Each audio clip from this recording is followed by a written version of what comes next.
Prólogo. En el abigarrado panorama de la psicología actual, coexiste en forma aislada y contrapuesta un numeroso conjunto de escuelas y sub-escuelas, de métodos y técnicas, de corrientes e ideologías. El conjunto ofrece la apariencia de una verdadera dispersión, sin orden, sin nexo, sin sentido, sin comunicación. Este libro tiende a llenar, en cierta medida, esta falta de coherencia y unidad, presentando una especie de plano o proyecto de una psicología general de la conducta. Recoge, refleja o desarrolla la convicción de que las distintas escuelas o corrientes han aportado conocimientos fragmentarios de una única y misma totalidad, y que cuando cada una de ellas ha creído ver el todo en su segmento, han dado lugar a teorías erróneas, distorsionadas o exageradas. A pesar de este proceso, o gracias a él, cada escuela o corriente refleja parte de la realidad, que es necesario reencontrar y reubicar en la totalidad y unidad original. Las distintas escuelas o corrientes han tomado estructuras o fragmentos distintos de un mismo proceso, pero la segmentación y el olvido del proceso y del contexto total y concreto hicieron creer a cada una de ellas que captaba la totalidad en su segmento. De esta manera, la solución de muchos problemas reside únicamente en replantearlos. A esta dispersión del objeto se agregan la fragmentación y dispersión del proceso mismo del conocimiento y la investigación en momentos que son aislados y a los que se constituyen métodos por sí.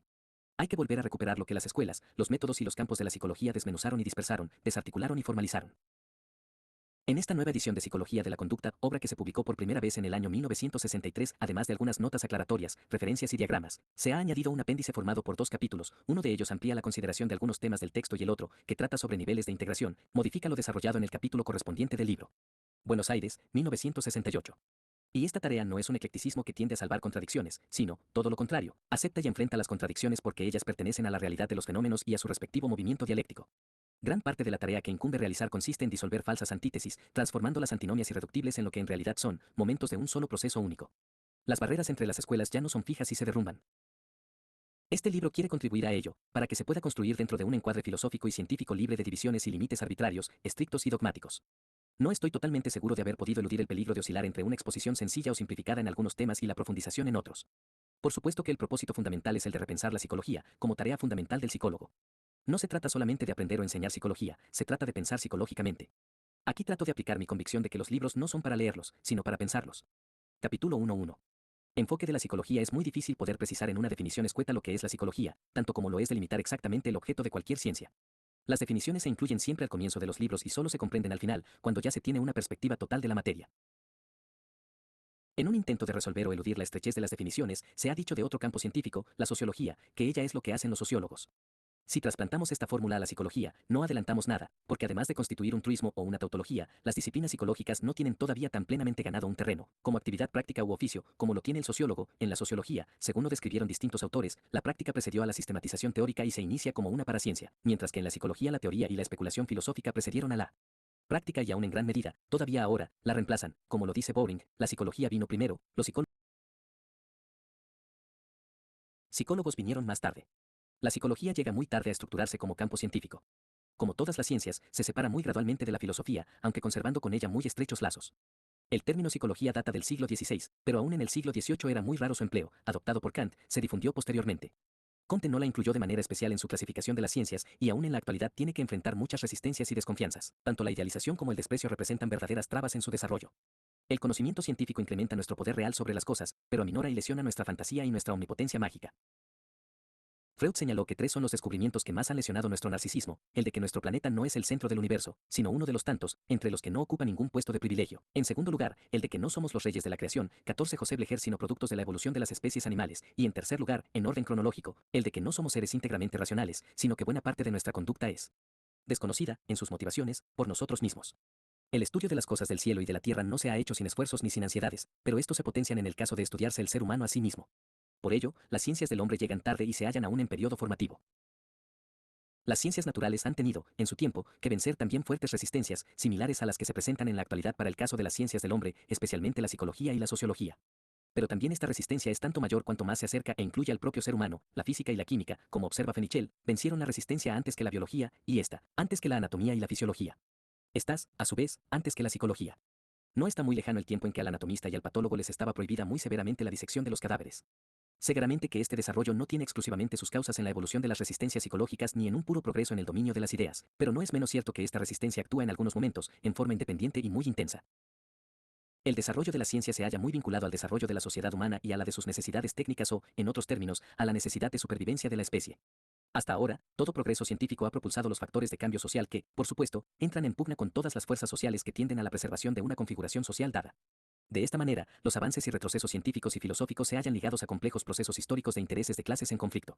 2. La psicología y su objeto de estudio ateniéndonos exclusivamente al hombre, y según todo lo que llevamos expuesto hasta aquí, podemos decir que la psicología estudia a los seres humanos, pero que indudablemente con esto no queda configurado ni delimitado con exactitud su campo de operación, porque muchas otras ciencias se ocupan del hombre y lo enfocan como objeto de estudio: historia, antropología, filosofía, sociología, etc. Sí, de acuerdo con esto, la psicología tiene un objeto de estudio en común con muchas otras disciplinas. La identidad de cada una de estas y la respectiva delimitación de las mismas solo puede hacerse a través de la psicología y el ser humano de dos caminos: considerar que cada una de ellas toma una parte del objeto para su estudio, o bien que cada una de ellas enfoca de una manera exclusiva y privativa el mismo fenómeno, enfoque exclusivo que corresponde a un grupo, clase o nivel de las cualidades del objeto. Creemos que en términos generales, el primer criterio ha privado en la historia de la psicología, mientras que el segundo es el que desarrollaremos aquí y que no debe ser confundido con la posición que explica y admite solamente la existencia de puntos de vista distintos para el mismo suceso o cualidad. Entre las disciplinas científicas, se puede reconocer un grupo que se caracteriza por tener un objeto propio de estudio, que le pertenece en totalidad. Los seres vivos son estudiados por la biología y los astros por la astronomía. Otro grupo recibe su denominación y se configura, o se configuró inicialmente, por el empleo de un instrumento de investigación: microbiología, espectroscopia, ultramicroscopía, etc. Otro grupo de ciencias estudia aspectos distintos de un mismo objeto. La química y la física estudian los mismos objetos, diferenciándose en la forma en que lo hacen, formas que se corresponden con dos aspectos o cualidades distintas, reales, del mismo objeto. Una mesa, un músculo, pueden ser estudiados tanto por la física como por la química. Esto no pretende ser una clasificación de las ciencias, sino un cuadro que nos sirva de orientación para ubicar la psicología. Además, las delimitaciones son válidas solo en cierta medida, porque los fenómenos, en la realidad, se superponen, continúan o suceden. Con respecto a la psicología, podemos decir que estudia a los seres humanos, pero lo hace desde un ángulo o enfoque particular, que responde a la necesidad de atender determinado plano de su organización como seres vivos. La psicología no es la única que estudia al hombre y, por lo tanto, comparte su objeto con otras ciencias. Los intentos de hallar un objeto específico y privativo para cada ciencia tienen mucha relación con los supuestos metafísicos de estudiar entidades o sustancias, y estas falacias han conducido históricamente a la psicología a definir su objeto de estudio como el alma, la conciencia, la mente o el psiquismo, olvidando que estas son entidades abstractas con las cuales se reemplazan los fenómenos concretos. Con este tipo de definición, el objeto de estudio no queda claramente delimitado, sino que, por el contrario, se desemboca en una complicada mitología de la que aún no se han desembarazado del todo las modernas corrientes psicológicas. Estas definiciones estructuran una psicología verbalista, o bien se desarrolla una contradicción entre los fenómenos concretos estudiados y las respectivas formulaciones teóricas. No hay tal cosa como alma, psique, mente o conciencia. Hay sí, fenó 16 José Blecher menos psicológicos o mentales, pero el atributo no debe ser transformado en sujeto ni en sustancia. Por todo ello, nos parece importante partir de la afirmación de que la psicología estudia, o debe estudiar, seres humanos reales y concretos. Sabemos que el planteo de un problema implica un encuadre o limitación de las respuestas al mismo. Ya Sócrates decía que el que responde a una pregunta no es el que la contesta, sino el que la formula. Si la psicología estudia al hombre, siempre se halla implícita en ella una determinada concepción del mismo. Inclusive dentro de la psicología que se define como el estudio de la mente o el alma, se halla incluida una concepción del hombre que éste tiene de sí mismo en un determinado momento histórico, porque estos supuestos no son meras especulaciones que surgen por sí mismas de una actitud totalmente contemplativa, sino que se hallan siempre vinculados a las características culturales, sociales, de cada época. Cada organización histórico-social tiene un tipo de imagen de sí misma. Nos interesa partir de una concepción científica del hombre, a la cual ya ha contribuido la psicología misma, y, como núcleo fundamental, oponernos a algunas falacias, con las que históricamente se ha constituido la psicología tradicional, pero que subsisten en cierta medida aún en la psicología contemporánea. 3.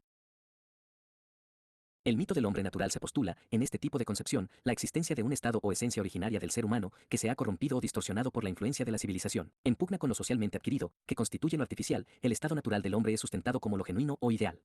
De aquí se ha inferido en algunas oportunidades que el camino correcto es el de la vuelta a la naturaleza, el retorno al estado originario, natural, desechando o apartando todo lo culturalmente adquirido y condicionado en el ser humano. Es evidente, en esta hipótesis, la tradición religiosa de la misma, aunque ha sido sustentada por autores no religiosos. En la actualidad tiene un valor histórico, pero no es infrecuente encontrar que forma parte de la posición teórica o del esquema referencial de algunos desarrollos psicológicos. En este tipo de postulación se implica que el hombre natural es bueno, y tiene cualidades que se pierden o perturban por influencia de la organización social. De tal manera se llegó a construir una imagen de este tipo ideal de ser humano, o a suponerlo existente en culturas o poblaciones de la psicología y el ser humano 17 organización primitiva. El desarrollo de la cultura da, así, un barniz superficial al ser humano, pero por debajo de este se halla su naturaleza originaria, que de esta manera es inamovible y fija, y puede ser reencontrada o puesta nuevamente en primer término. En este aspecto, sostuvieron posiciones similares autores tan diversos como Rousseau, Klages y Lessing, en el siglo XVII. Hobbes, Spinoza y Locke postulaban un estado natural anterior a la civilización, y ello implicaba considerar a esta última como artificial y convencional. Para Rousseau, las artes y las ciencias han producido una decadencia del ser primitivo, esencialmente bueno, que así se ha corrompido por la influencia cultural. Apartándose de su relación directa y sana con la naturaleza y de su bondad originaria, la cultura es algo artificioso, y por ser antinatural provoca la decadencia del ser humano. Más modernamente, Clage sostuvo una oposición entre alma y espíritu. La primera se halla en relación directa e inmediata con la naturaleza, mientras que el espíritu es la esfera racional, la fuerza lógica que destruye progresivamente a la primera. Lessing desarrolló también un naturalismo como la fuente auténtica de la vida, distorsionada por la acción de los hombres. En la teoría del hombre natural hay que reconocer, según lo establece correctamente Whitney, dos cosas diferentes. Por un lado, la suposición de un estado natural prehistórico originario, del cual ha emergido el hombre actual, y, en segundo lugar y por otra parte, un estado universal presente, por el cual el hombre en todos los lugares y en todos los tiempos es el mismo. No se trata, en este último caso, de una condición genética pretérita, sino de una condición universal del ser humano que subsiste como tal por debajo de las modificaciones culturales, que son así meramente superficiales. Sabemos en la actualidad que no existe tal hombre natural, y que esta teoría es la prolongación, en el campo científico, de una fantasía de carácter religioso, que supone al hombre engendrado en forma pura por las manos de Dios, para luego sufrir una decadencia o caída en el pecado y la culpa.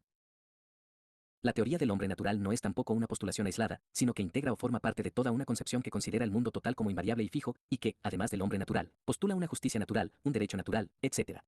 En otros términos, es parte de una ideología. Las investigaciones antropológicas han demostrado, en forma incontrovertible, que los individuos de culturas primitivas tampoco son seres naturales, y que su personalidad está funcionalmente correlacionada con la estructura total de su respectiva organización social, que tampoco es simple y sencilla, sino altamente compleja. 18 José Blecher sabemos que el hombre es un producto histórico, transforma la naturaleza y, en ese proceso, crea la cultura y transforma su propia naturaleza. Con el hombre aparece una nueva manera de adaptarse, la de crear nuevas condiciones ambientales transformando el medio natural, y este proceso lo puede realizar, en parte, previendo los resultados y los objetivos. El hombre mismo es también producto de un desarrollo histórico y deviene una nueva naturaleza, la humana. 4. El hombre aislado es otro de los supuestos muy enraizados en nuestra cultura y, por lo tanto, en nuestras teorías científicas.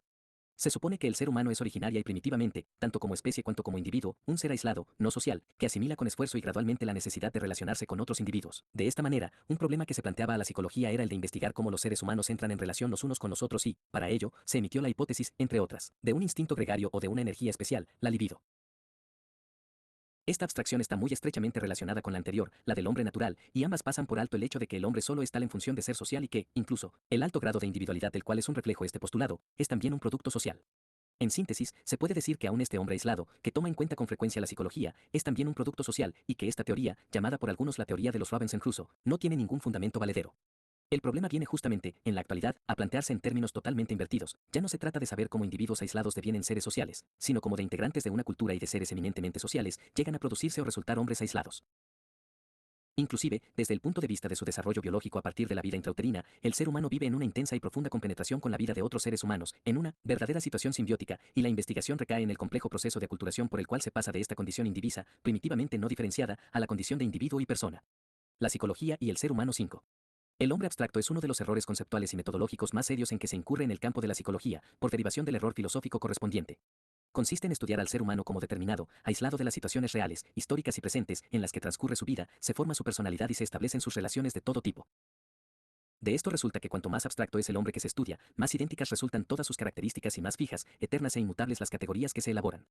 La abstracción conduce tanto a la concepción del hombre aislado como a la del hombre natural, descartando las variantes sociales y culturales como agregados no sustanciales del ser humano, que se superponen e incluso subvierten una primitiva naturaleza. Esto ha conducido a generalizaciones y conclusiones erróneas, a conceptos y nociones estériles, y a una mitología de entidades psicológicas. Pero además, como lo expresa Foucault, tratándose de los hombres, la abstracción no es solamente un error intelectual, porque trasciende como ideología no solo al campo científico, sino también al campo político y social, como instrumento de dominio y control. Por lo contrario, la psicología moderna tiende a considerar todos los fenómenos psicológicos como derivados de determinadas relaciones e interacciones concretas del ser humano, como ser social, con las situaciones reales de su vida. Este es el aspecto que, aun con inconsecuencias y errores diversos, incorpora a la psicología el advenimiento de las distintas escuelas de los últimos 50 o 60 años, y este es el déficit más serio de la psicología tradicional. En esta última se estudia al hombre en general, la percepción y la memoria, por ejemplo, como entidades en sí, y no a este hombre que percibe o que recuerda, a esto que es percibido y recordado, en esta estructura social y económica, en este momento y en esta situación. Este proceso de abstracción, realismo y formalismo de la psicología tradicional y el papel innovador de las corrientes psicológicas modernas han sido analizados en forma talentosa por Politzer, a cuyo libro remitimos al lector interesado. 6. Individuo-sociedad es una falsa antinomia de la cual aún está profundamente impregnada la psicología, tanto como otros campos científicos. Supone que el individuo está limitado, distorsionado o coaccionado por la organización social. Se relaciona muy estrechamente con la concepción del hombre aislado, en cuanto supone que, para lograr los beneficios de la vida social, los seres humanos hemos tenido y tenemos que sacrificar la satisfacción de tendencias individuales, que son incompatibles con las normas sociales y la organización cultural en general. Estos supuestos tienden a ocultar el ingrediente irracional de la organización social, adjudicándolo a una primitiva organización animal del ser humano que aún subsiste en cada uno de nosotros, con lo que se salva superficialmente una contradicción profunda implícita en la misma estructura social. Esta es, en sí, compleja y contradictoria, y tales contradicciones se reflejan en el ser humano, social e individualmente considerado. Se trata así de salvar la sociedad en su organización presente, considerando malo y animal al hombre, atribuyendo a este último todos los desajustes de nuestra organización. Es lo contrario del mito del hombre natural, en el cual el hombre es bueno y la sociedad es mala. Por ello, en algún periodo, esta última tesis fue sustentada como una crítica social y una tendencia renovadora y progresista. Si tomamos el caso de la delincuencia, la guerra o la prostitución, el esquema planteado por esta antinomia individuo-sociedad las postula como resultantes de impulsos instintivos, primitivos o animales, que aún subsisten en todos los individuos y que, en un momento dado, sobrepasan las barreras del control y la represión cultural. El problema reside, realmente, en que la misma sociedad que reprime y prohíbe la delincuencia y la prostitución y rechaza las guerras tiene contradictoriamente en su seno los elementos causales de las mismas, en forma de componentes sociales irracionales, no dominados. Hay una permanente y estrecha relación entre individuo y sociedad y solo se puede comprender el uno por el otro. Como seres humanos, dependemos en alto grado de la naturaleza, de nuestros semejantes y de la organización social para satisfacer necesidades. 7. Innato adquirido es una antinomia en la que se ha concentrado durante mucho tiempo la investigación y la polémica, y que está muy relacionada con otras antinomias, como las de naturaleza-sociedad, herencia-aprendizaje, etc. Todas estas contradicciones están acuñadas en el formalismo y en la falta de comprensión del proceso dialéctico, pero a su vez esto no ocurre en la psicología y el ser humano 21 únicamente como proceso intelectual o ideológico, sino que además enclava o se sustenta en la lucha entre el fijismo y las corrientes sociales progresistas, todas las posiciones y fuerzas en lucha por mantener el concepto de una naturaleza y una sociedad fija e inmutable, hecha ya de una vez para siempre, se adhirieron a las teorías que postulaban lo innato, mientras que todas aquellas fuerzas que propugnaban el mejoramiento y el progreso de la organización social pusieron el énfasis sobre el aprendizaje, lo adquirido, el cambio y el desarrollo. 8. El ser humano en contraposición a los dualismos metafísicos de los cuales aún está impregnado todo nuestro conocimiento científico, la concepción dialéctica tiende a considerar en un primer plano la unidad e interdependencia de todos los fenómenos y a ver todas las antítesis como fases o momentos de un proceso.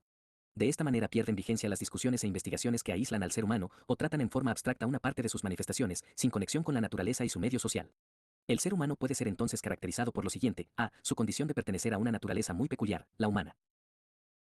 A partir del Renacimiento es cuando el hombre comprende que forma parte de la naturaleza, pero mucho más tardíamente acepta que forma parte, además, de una naturaleza distinta y muy particular. Su condición de ser social hace que paulatinamente se estructure una síntesis integrada de naturaleza y sociedad, en la que esta última no es un factor superficial que modifica características transitorias o no esenciales del ser humano, sino que cambia profunda y sustancialmente la primitiva condición de ser natural, en el sentido de depender en gran parte, o totalmente, de la naturaleza.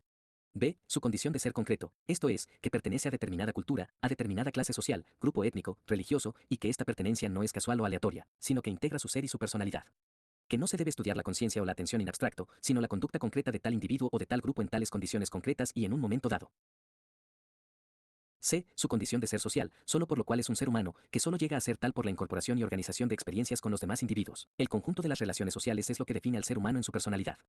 D. Su condición de ser histórico, tanto en el sentido individual como social, es el producto de un desarrollo en el cual emergen nuevas potencialidades, que no se dan de una vez para siempre en forma fija e inmutable. Este alto grado de desarrollo depende de una compleja organización de la materia viva y es reflejo de la estructura social en el más amplio sentido.